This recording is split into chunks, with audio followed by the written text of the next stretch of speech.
প্রিয় দর্শক, বিশ্ব দেবদেবী মোটিভেশন ইউটিউব চ্যানেলে আপনাদের সবাইকে স্বাগত। আজ আমরা আলোচনা করব গোত্র আসলে কি, যে কোনো শুভ কাজে গোত্র কেন ব্যবহার করা হয়, গোত্র ব্যবহার না করলেই বাকি ক্ষতি হয়। আসুন জেনে নিই।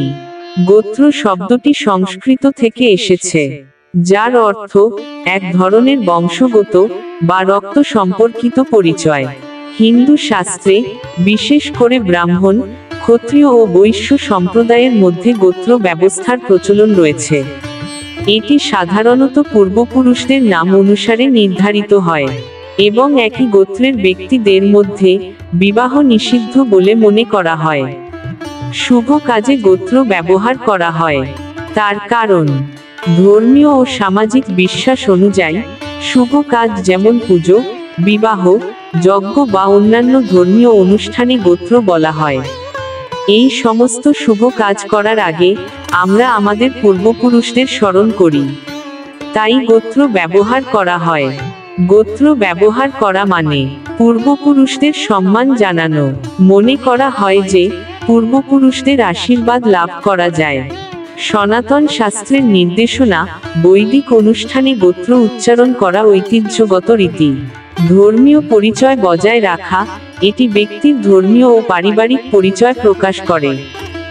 অনেকে বিশ্বাস করেন যে শুভ কাজে গোত্র উচ্চারণ করলে পূর্বপুরুষদের আশীর্বাদ পাওয়া যায় এবং ধর্মীয় কার্য আরও পবিত্র হয়।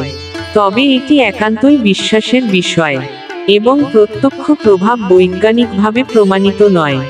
এবার আসুন জেনে নেই, গোত্র ব্যবহার না করলে কি হয়। গোত্র ব্যবহার না করলে সরাসরি কোনো ক্ষতি হয় না, তবে ধর্মীয় অনুষ্ঠানে যারা বিশ্বাস করেন তাদের কাছে এটি গুরুত্বপূর্ণ হতে পারে। এটি ঐতিহ্য ও সংস্কৃতির অংশ, তবে ব্যক্তিগতভাবে কেউ চাইলে এটি না বললেও কোনো বাধা নেই।